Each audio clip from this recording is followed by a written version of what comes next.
Now, your inside self-defense training session with 9th degree Jiu-Jitsu Grandmaster Michael DePasquale Jr. First thing we're going to do is we're going to work off of common attacks. And again, a no-holds-barred situation. You know, being in the bar business myself for many, many years ago, 14, 15 years, a lot of times you find people with overhead shots or tackles. I want to try to utilize all these techniques as best I can of what I feel is the most appropriate techniques for the street. Now, roundhouse hook sucker punches are very, very common. Again, you could throw a roundhouse punch, you could block a roundhouse punch, and he can go to grab my waist from here.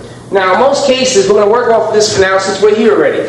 Let's assume you attacked, or you just, all of a sudden, he comes in and grab you, and all of a sudden, you're clenching, which is very common on the street. Guys like to pull you forward. The one advantage you have here, let me show you something from the rear, is when a guy pulls you forward, let him pull you in. Okay, he's going to either souffle, try to pick you up and pull you back. Your objective here is the one thing that I learned in jiu-jitsu, good jiu-jitsu and judo as well, is don't execute movement that's over-exaggerated, that a person can really feel. When a guy pulls you in, simply hook, short range.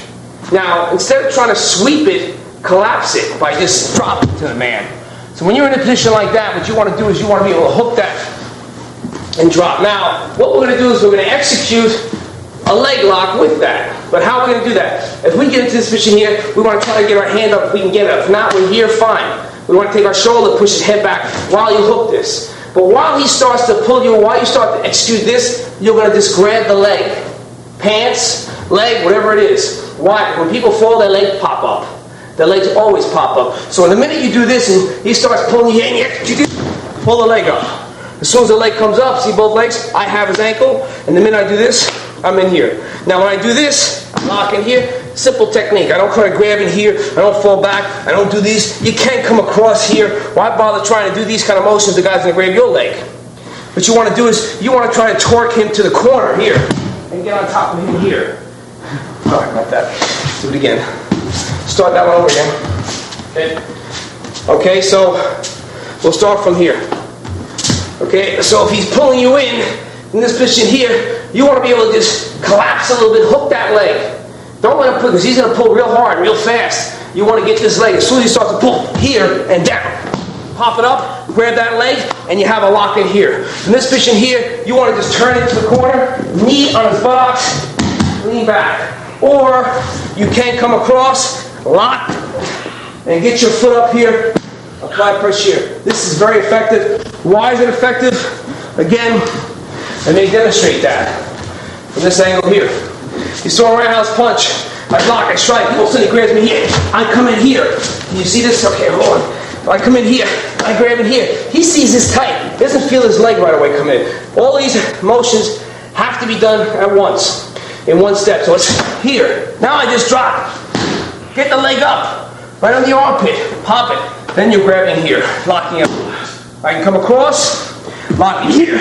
And just lock in here. I can separate the leg in here. As long as I keep this firmly locked. Now, let's turn around this way. The back view of that leg.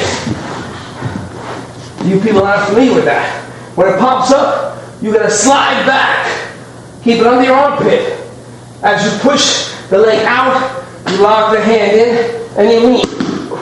You hyperextend the foot completely. Let's do it fast. So, no matter how this is, it could be off the roundhouse punch where he grabs you. It could be off my roundhouse punch. He blocks it and goes to grab me. Same thing.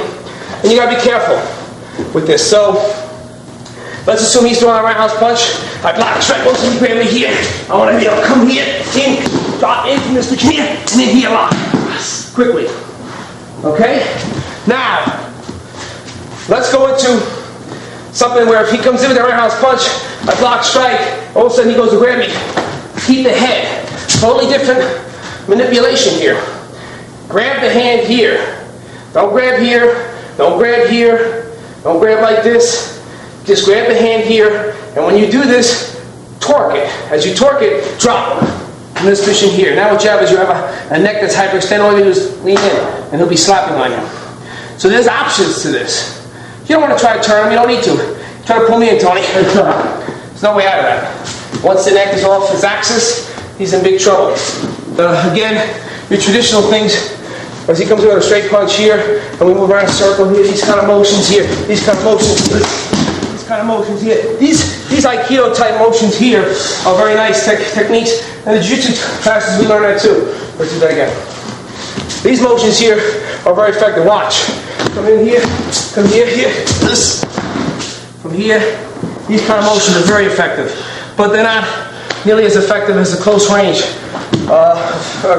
techniques you would have in a no-holds-barred situation on the street, especially. So I want to thank Tony. Hopefully you've gotten something out of that. We'll be back.